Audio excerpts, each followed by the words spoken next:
Hello students, today we are starting our chapter number 3 in physics, that is gravitation. ठीक है, आज हम लोग अपना ग्रेविटेशन चैप्टर शुरू कर रहे हैं, थर्ड चैप्टर है अपने फिजिक्स में. Before starting the gravitation we have to I want to focus you on a little story which you have many times listen from your parents as well as your other teachers also. That story is, once upon a time Newton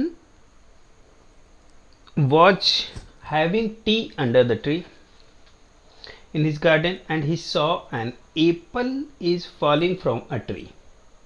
Is that Newton एक पेड़ के नीचे बैठे हुए थे और उन्होंने देखा कि यहाँ से अगर एक सेब है, क्या है, सेब, ठीक है, और ये नीचे टूट कर गिरा यहाँ अर्थ पर. ये यहाँ बैठे हुए थे, ठीक है. यहाँ से इन्होंने ऑब्जर्व किया कि ये जो एप्पल है यहाँ से टूटकर जमीन पर गिरा. फिर इन्होंने एक चीज सोचा, why this apple is not travelling in other direction, why it is falling from upward to downward. और यहां से इनके दिमाग में एक कंसेप्ट आया. ये कौन है? न्यूटन. ठीक है. यहां से इन्होंने एक लॉ दिया जिसे कहते हैं हम ग्रेविटेशनल लॉ. ठीक है. और ये जो इनके दिमाग में एक कंसेप्ट आया, इन्होंने सोचा, इस पर कई रिसर्च किए और फिर इन्होंने बताया कि जो अर्थ है वो किसी भी ऑब्जेक्ट को अपने टुवर्ड क्या करती है? अट्रैक्ट करती है. क्या करती है? अट्रैक्ट. और इन्होंने ये भी बताया, not only earth but each and every object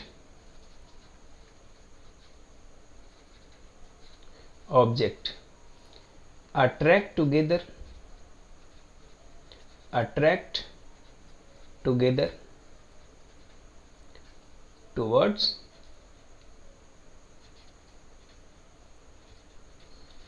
it. सारे ऑब्जेक्ट एक दूसरे को अपने तरफ खींचते हैं, ठीक है. And this force is called gravitational force. यहाँ से इन्होंने ये भी बताया, एक कंसेप्ट दिया कि all object of universe binds to each other by attraction force.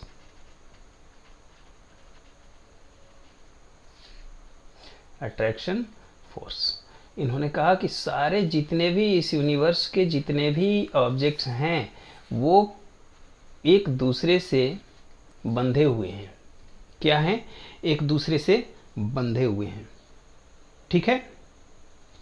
और जो ये बांधने का काम करता है, जो अट्रैक्शन फोर्स उन दोनों के बीच में है, जिसे आप कहते हो इंटरमोलिकुलर फोर्स कहते हो ना, तो वो जो अट्रैक्शन फोर्स है वो तो मॉलिक्यूल्स के बीच में है, लेकिन जो ऑब्जेक्ट्स के बीच में है, जो एक दूसरे को बांधे रखा है, उसी को इन्होंने नाम क्या दिया? Gravitational force. क्या नाम दिया? Gravitational force. ठीक है. मीन्स अगर आप इस ग्रेविटेशनल फोर्स को डिफाइन करो तो आप क्या लिख सकते हो? The force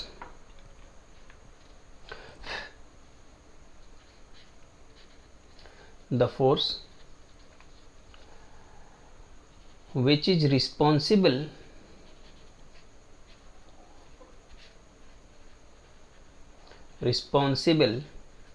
to bind the objects of universe, bind the object of universe is called gravitational force.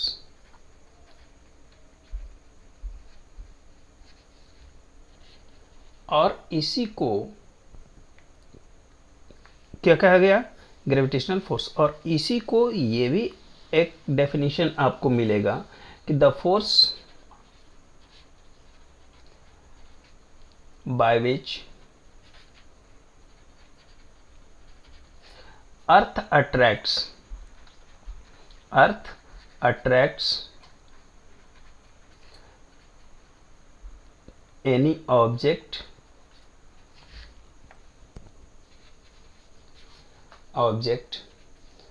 toward its center is called, क्या कहते हैं इसको? Gravitational force.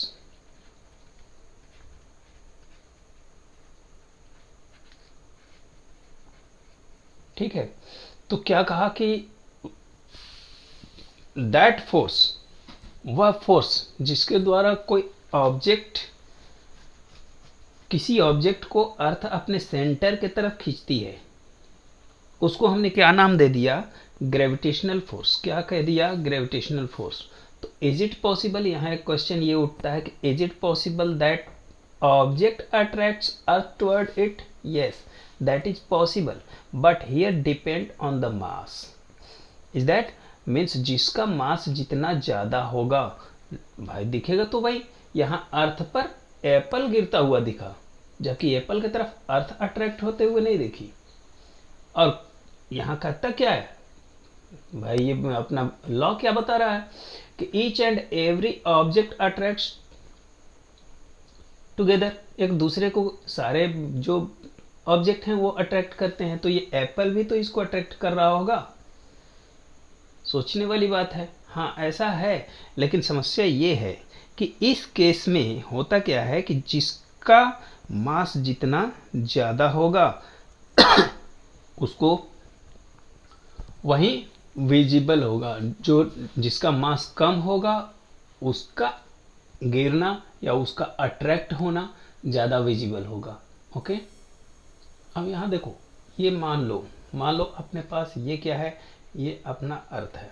ठीक है, ये क्या है? अर्थ है। और ये क्या है? एक कोई ऑब्जेक्ट है जो इसके तरफ अट्रैक्ट हो रहा है। ठीक है, क्या हो रहा है? अट्रैक्ट हो रहा है, अट्रैक्ट हो रहा है। तो अट्रैक्ट होगा तो ये नीचे की तरफ फॉल होगा।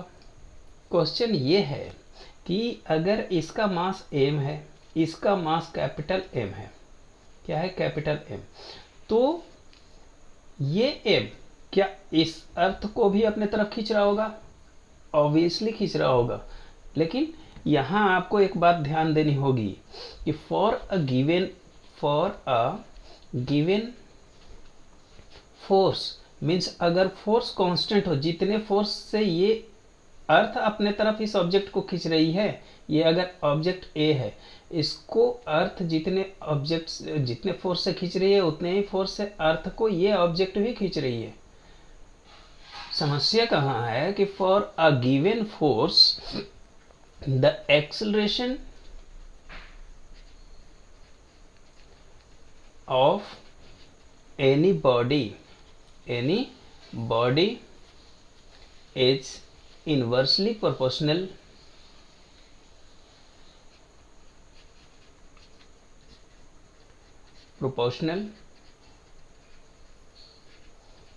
to the मास के इन्वर्सली प्रोपोर्शनल होता है एक्सेलरेशन। अगर फोर्स कोई गिवन है, मतलब फोर्स अगर इक्वल है, तो एक्सेलरेशन क्या होगा? मास के इन्वर्सली प्रोपोर्शनल मीन्स 1/m। इसका मतलब क्या हुआ कि m अगर ज़्यादा होगा तो एक्सेलरेशन कम, m अगर कम होगा तो एक्सेलरेशन ज़्यादा। जब भी हम बात करेंगे इन्वर्सली प्रोपोर्शनल की, क्या है ये? Inversely proportional.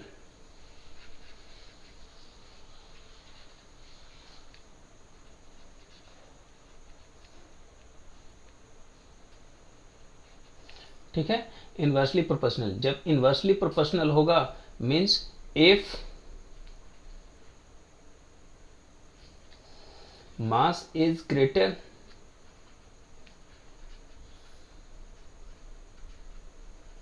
mass is greater, acceleration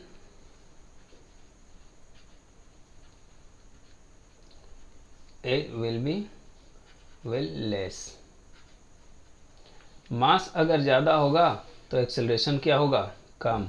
और यहाँ एक्सेलरेशन कम होने की वजह से अर्थ इसके तरफ अट्रैक्ट होती भी नहीं दिखाई देती, एक्सेलरेशन इसका एकदम नहीं होगा। अगर मास कहता है कि मास अगर कम होगा, यहीं पर ये भी लिख सकते हो कि इसके जस्ट अपोजिट हो जाएगा। If mass is less than acceleration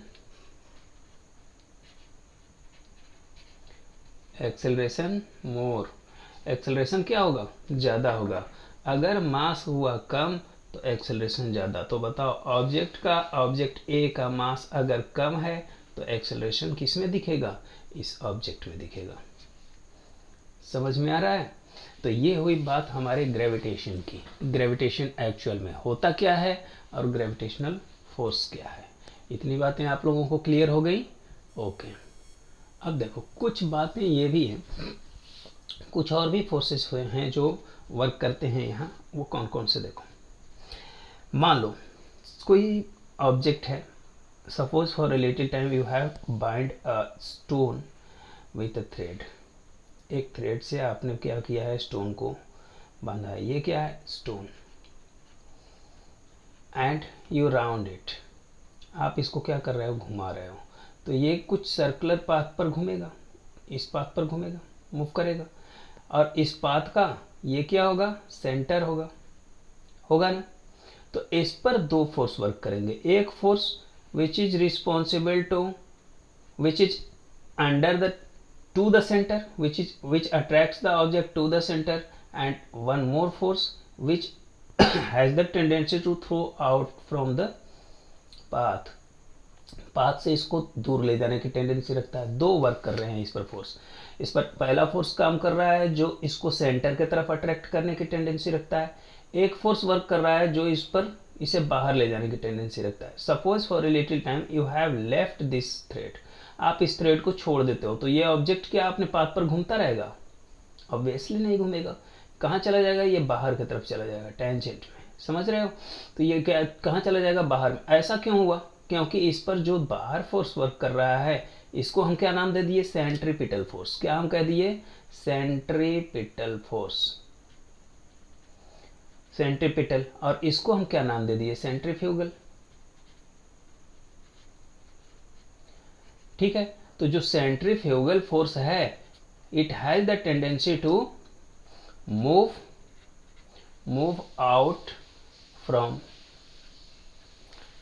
the circular path. समझ रहे हो। और सेंट्रीपिटल फोर्स का वर्क क्या होता है, has the tendency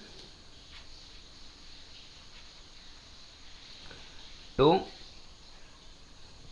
attracts toward center। इसकी टेंडेंसी क्या होती है कि ये इस पत्थर को या जो भी कोई ऑब्जेक्ट इससे बंधा हुआ है उसे अपने तरफ खींच कर रखे। और यही जब तक ये दोनों बैलेंस्ड होते हैं, means centrifugal force, if centripetal force, centripetal and centrifugal, both force are equal, then object moves around the centre के चारों तरफ ये घूमता रहता है अपने पाथ पर। समझ रहे हो। तो जब तक ये दोनों सेंट्रीपिटल और सेंट्रीफ्यूगल ये दोनों बैलेंस्ड होंगे, दोनों इक्वल होंगे, बोथ फोर्सेस आर इक्वल, अगर ये दोनों इक्वल होंगे तब तक ये ऑब्जेक्ट अपने सर्कुलर पाथ पर क्या करता रहेगा, मूव करता रहेगा।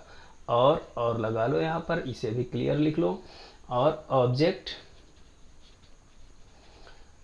Moves on it's circular path. ठीक है, तो ये बात हो गई क्या, सेंट्रीपिटल और सेंट्रीफ्यूगल फोर्स की। तो इतनी बातें क्लियर हो चुकी होंगी। ओके, नाउ अब देखो अगर ऐसा है तो आ जाओ अपने प्लेनेट में। ठीक है, तो प्लेनेट में जो प्लैनेट्स मूव करते हैं सन के अराउंड या किसी भी स्टार के अराउंड, तो इसमें क्या होता है कि ये अपने एलिप्स पर घूमते हैं। एलिप्स का मतलब क्या होता है, समझो इसको, एक कुछ इस तरह के पाथ पर मूव करते हैं जिसमें दो एक्सिस होते हैं और एक एक्सिस ये होता है।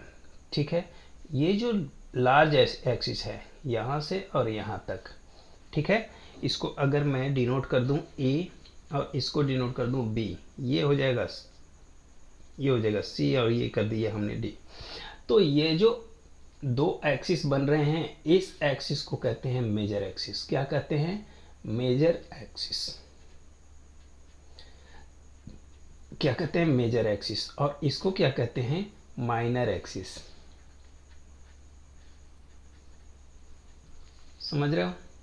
और प्लेनेट कहाँ मूव करता है, इस पाथ पर। मीन्स ये जो प्लेनेट पाथ पर मूव कर रहा है, तो कभी इसका, अगर इसे मैं सेंटर मान लूं, क्या मान लूं, सेंटर सी, ये डी और इसको मान लो ई। अगर इसे आप सेंटर मान लो, ये क्या है, सेंटर, तो इस सेंटर से यहाँ तक का distance means C B will be greater than, C B is greater than C D. C D से सी बी क्या होगा, ज़्यादा होगा, होगा ना, क्योंकि ये मेजर एक्सिस है। मेजर एक्सिस का मतलब क्या है, यहाँ पर A B is greater than D E. A B और डी ई, ए बी जो है वो डी ई से क्या है, ज़्यादा है। तो ज़्यादा है तो ऑब्वियसली अगर ये प्लेनेट यहाँ पर होगा तो सी बी डिस्टेंस इसका सेंटर से बी तक का डिस्टेंस ज़्यादा होगा। when this planet reached on D means CD will be less। तो इसको जब ये प्लेनेट इस पर मूव करता रहता है, इस एलिप्स पर मूव करता रहता है, तो यहाँ एक लॉ वर्क करता है। और वो जो लॉ है वो किसने दिया था, केपलर ने। किसने दिया था, केपलर ने। तो इसीलिए इसको कहते हैं Kepler's law of planetary TARY planetary motion.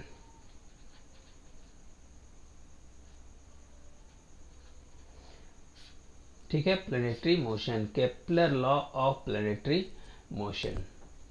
इन्होंने अपने को 3 लॉ दिए। ठीक है, कितने लॉ हम लोगों को मिला इनके थ्रू, 3 लॉ, जिसमें फर्स्ट लॉ कहता है, first law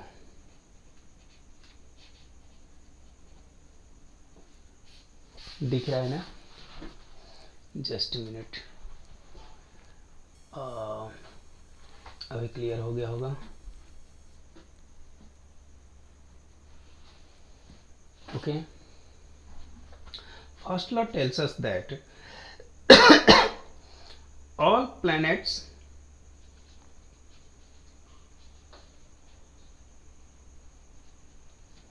revolve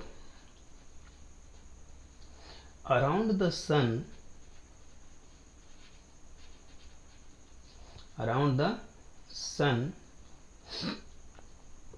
is different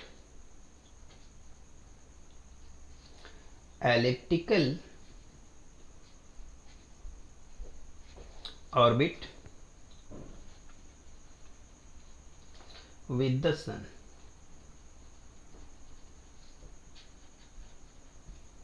ठीक है, या फिर कहता है कि जितने भी प्लेनेट हैं वो अगर सन के अराउंड मूव कर रहे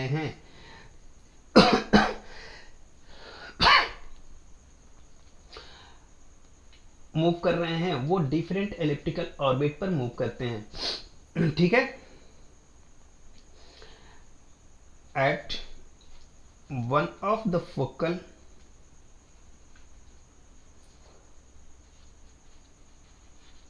पॉइंट ऑफ एलिप्टिकल ऑर्बिट।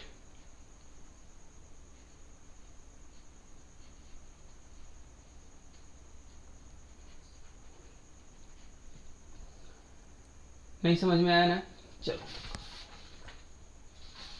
बताते हैं हकीकत क्या है, ये फर्स्ट लॉ क्या बताता है, समझो आप। कंप्लीट दिख रहा होगा, क्लियर? ओके। फर्स्ट लॉ कहता है कि अ planet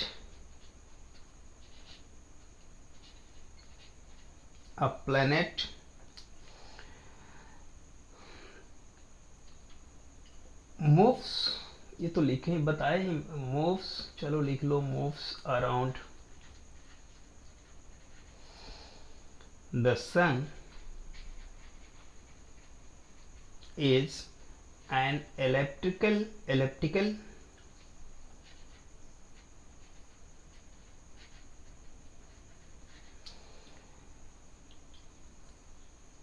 orbit. The sun being at once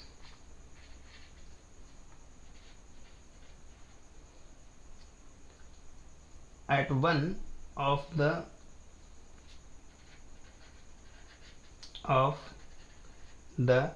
two focal point। यहाँ एक बात आ रही है, फोकल पॉइंट ये क्या होता है? ठीक है, टू फोकल पॉइंट और ऑन द मेजर एक्सिस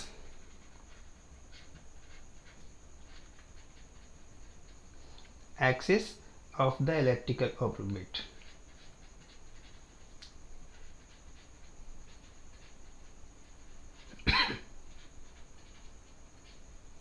ठीक है, और मतलब क्या हुआ कि अगर हमारे पास कोई ये एक इलेक्ट्रिकल पाथ है, ठीक है, और इस पर ये जो है मेजर एक्सिस है, ये क्या है, माइनर एक्सिस है, तो कहता है कि इसमें जो सन होगा वो कभी इस पॉइंट पर होगा, कभी इस पॉइंट पर होगा। मीन्स ये, इसे आप मान लो F1, इसे कह लो F2, तो ये F1 और F2 ये दोनों किसको डिनोट करते हैं? फोकस को। ठीक है, और फोकस को मतलब क्या हुआ कि यहां से अगर कभी सन यहां होगा, सॉरी कभी प्लेनेट यहां होगा, इसको डिनोट कर रहा है, जब प्लेनेट यहां आएगा वो इसको डिनोट करेगा। समझ में आ रहा है? मीन्स सन की का पोजीशन जो होगा वो कभी F1 पर आएगा, कभी F2 पर आएगा, और इसीलिए इसका जो ऑर्बिट होगा, यहां से ये जो ऑर्बिट बनेगा, इस ऑर्बिट को क्या कहते हैं, सॉरी इस लॉ को क्या नाम दे दिए? Law of orbit. क्या नाम दे दिए? Law of orbit.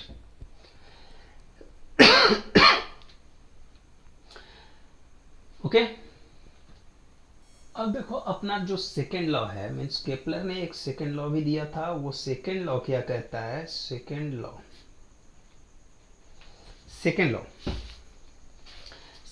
क्या बताता है कि अगर मान लो कि जो एरिया होगा, यहां से जो कवर करने का एरिया होगा, अगर ये हमारा सन है तो यहां से जो एरिया कवर करेगा, मान लो ये इलेक्ट्रिकल पाथ है, ठीक है, ये इलेक्ट्रिकल पाथ है, ये हो गया मेजर एक्सिस, ये हो गया माइनर एक्सिस।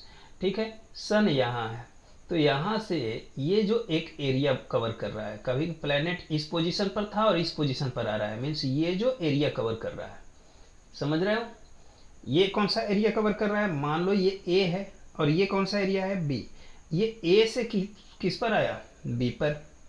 कभी यहां से ये इस पोजीशन पर भी पहुंचा होगा, समझ रहे हो, इस पोजीशन पर भी पहुंचा होगा, इस पोजीशन पर। तो इस पोजीशन को मान लो अगर ये सी है, ये डी है, फिर यहां से अगर कभी इस पोजीशन पर आया होगा,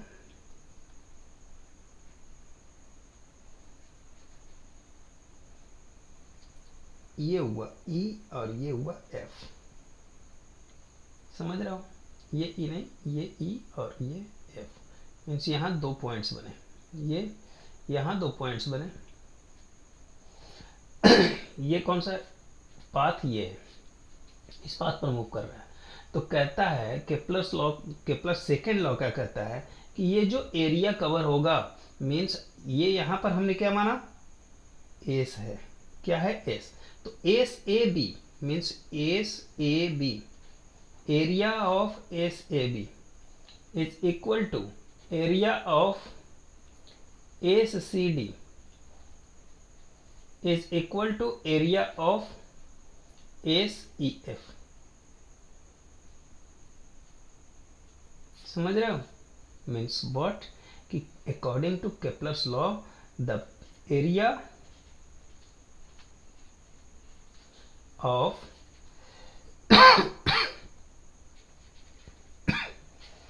the sectors SAB is equal to area of sector SCD is equal to area of sector क्या, एस ई एफ। ये सब क्या होंगे, इनके जो एरिया होंगे वो क्या होंगे, सब इक्वल होंगे एक दूसरे से। ये कहता है सेकेंड लॉ। अब इसी के अकॉर्डिंग एक और लॉ आया अपने पास, थर्ड इनका केपलर का, जिसे कहते हैं थर्ड लॉ। क्या कहते हैं, थर्ड लॉ। ये समझ में आया, ये जो एरिया कवर होगा प्लेनेट के द्वारा एस ए बी, वो इक्वल होगा एस सी डी के, मीन्स इस एरिया के इक्वल होगा, और ये इक्वल होगा एस ई एफ के इक्वल होगा। Okay, now third law. Third law क्या कहता है कि अगर मान लो, थर्ड लॉ कहता है कि अगर मान लो कोई पीरियड ऑफ रिवॉल्यूशन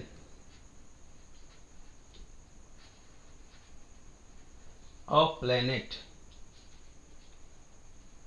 अगर टी है, कितना है, टी, ठीक है, और अगर मान लो कि सेमी मेजर एक्सिस क्या है, आर, तो T square is directly proportional to R cube. ये कहता है थर्ड लॉ। अब यहां पूछोगे कि सेमी मेजर एक्सिस क्या है, तो बेटा एक बात आप लोग हमेशा ध्यान में रखना कि सेमी मेजर एक्सिस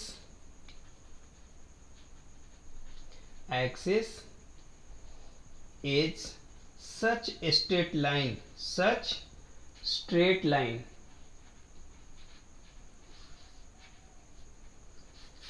दिख रहा है ना, क्लियर, ब्लर आ रहा है, straight line which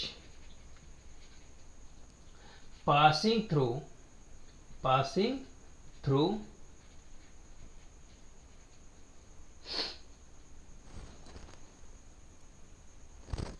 सही है, centre of ellipse at one foci, और फोसी जो होता है FOCI, ये है फोकल लेंथ, जो हमने कहा फोकल F2 और F1। ठीक है, इससे जो होकर ये जो लाइन होती है इसको कहते हैं सेमी मेजर एक्सिस। समझ में आ रहा है? ये जो सेमी मेजर एक्सिस किसी एक फोकस से होकर जाएगी, यहां से अब गई ये सेमी मेजर एक्सिस, तो कहता है कि जो सेमी मेजर एक्सिस अगर आर है और period of revolution of planet T है, तो T square means square of revolution, period of revolution is directly proportional to the cube of semi major axis. Okay, देखो इसे अगर लैंग्वेज में हम लिखना चाहें तो हम ये लिख सकते हैं the square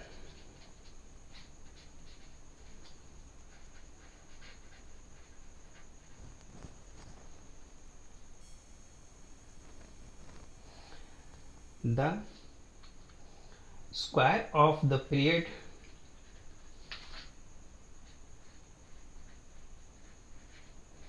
of revolution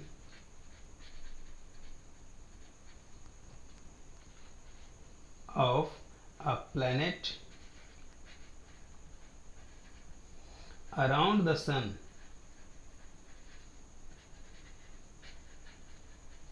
is directly proportional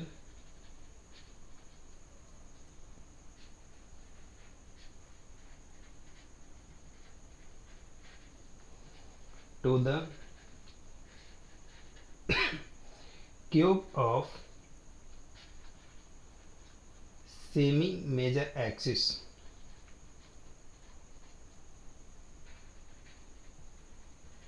of planet's orbit।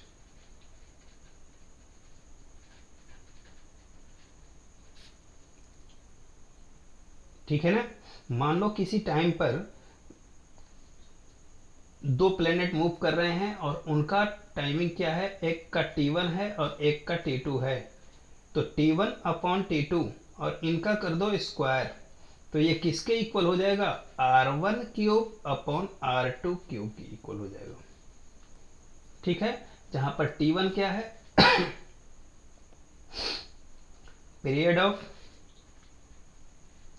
Period of revolution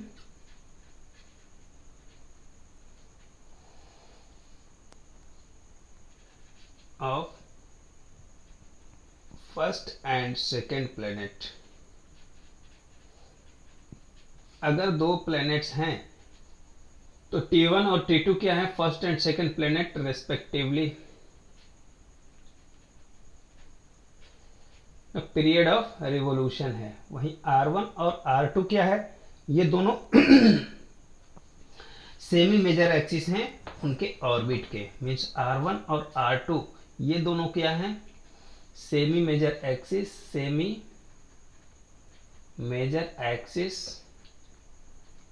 of both planet respectively.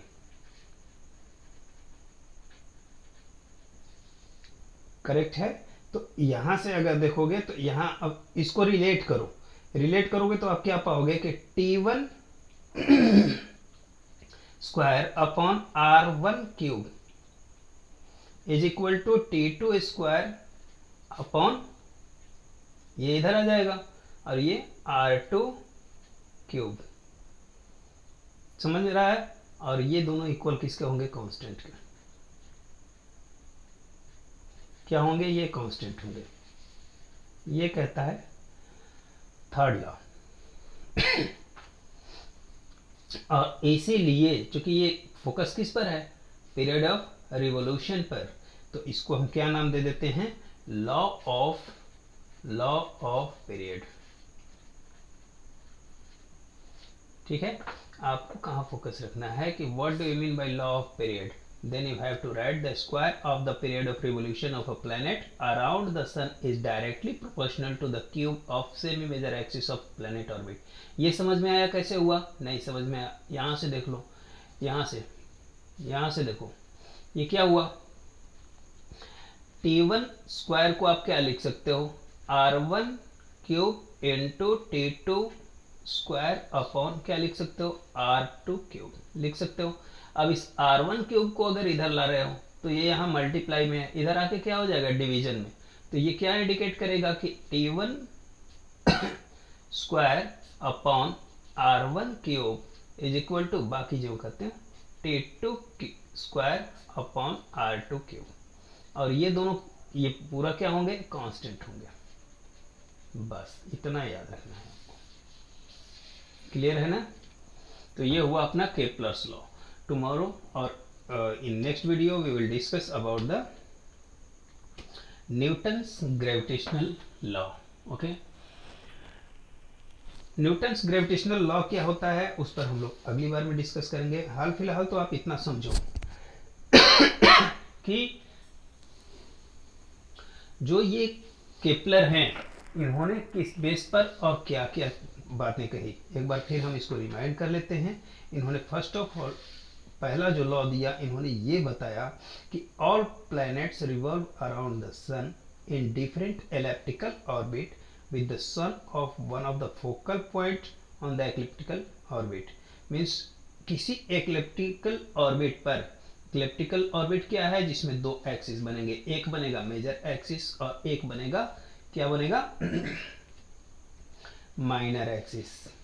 एक में बनेगा मेजर एक्सिस, मेजर एक्सिस का मतलब हुआ सेंटर से और जहां पर ये बाउंड्री टच कर रही है, ये जो रेडियस होगा वो रेडियस इस रेडियस से क्या होगा, ये आर होगा, तो ये कैपिटल आर होगा। मीन्स ये R is greater than small R. ठीक है, तो आर को हम क्या नाम देते हैं, मेजर एक्सिस, मेजर एक्सिस कहते हैं, और वहीं पर हम इस आर को क्या नाम देते हैं, माइनर एक्सिस कहते हैं। क्या कहते हैं, माइनर एक्सिस। तो ये मेन माइनर एक्सिस और मेजर एक्सिस का कंसेप्ट केपलर के किस लॉ में आया, फर्स्ट लॉ में। सेकेंड लॉ कहता है कि अगर मान लो कोई प्लेनेट किसी इलेप्टिकल ऑर्बिट पर मूव कर रहा है, ये इलेप्टिकल ऑर्बिट है, ठीक है, और यहाँ पर ये कोई प्लेनेट मूव कर रहा है और यहाँ पर है सन, ये कोई प्लेनेट मूव कर रहा है, कभी प्लेनेट इस पोजीशन पर था और ये इस पोजीशन पर आया, तो जितना इसने एरिया ये कवर किया, जितना ये एरिया इसने कवर किया, ठीक, ये हो गया अगर ए, ये हो गया बी, उतना ही एरिया कभी ये यहां से इस पोजीशन पर होगा, होगा ना, इस पोजीशन पर, तो जो एरिया यहां पर कवर करेगा, ये जो एरिया कवर हो रहा है, और कभी इसका पोजीशन ये होगा,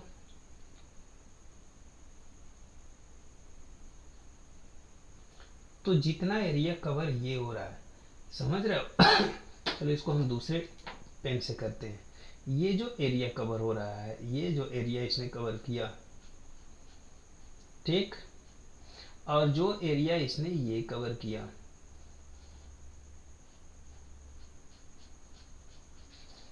एंड दिस वन एरिया, ये सारे एरिया जो हैं वो क्या होंगे, ये सी हुआ, डी हुआ, ये ई हुआ और ये एफ हुआ। तो जैसे जैसे डिस्टेंस पर जा रहा है, देखो इसकी जो वेट है वो कम होती जा रही है। मीन्स व्हाट, कि जो एरिया कवर होगा, means S A B, area of S A B is equal to area of C D, S C D is equal to area of S E F. और ये चूंकि area से related है भाई, इसमें कि इन्होंने क्या बताया एरिया के बारे में, इसलिए इसको क्या इन्होंने नाम दे दिया, लॉ ऑफ एरिया। ठीक है, ये किस में आ जाएगा अपना, second law, second Kepler law. ये क्या है, लॉ ऑफ एरिया। समझ आ रहा है, सेकेंड लॉ। फर्स्ट लॉ क्या बताया था, law of orbit, law of orbit, ये है फर्स्ट लॉ। और थर्ड लॉ क्या बताता है, कि थर्ड लॉ बताता है कि अगर मान लो time of period of revolution is T, और आर क्या है, सेमी मेजर एक्सिस है प्लैनेट ऑर्बिट का, तो उस केस में T square is directly proportional to R cube. और इसको इन्होंने नाम क्या दे दिया, क्योंकि ये किससे रिलेटेड है, पीरियड से रिलेटेड है, तो इसलिए इसको इन्होंने नाम क्या दे दिया, लॉ ऑफ पीरियड। तो ये आपको याद होना चाहिए। तीन लॉ हम लोगों ने आज डिस्कस किया। In our next video we will discuss about the Newton's gravitational law.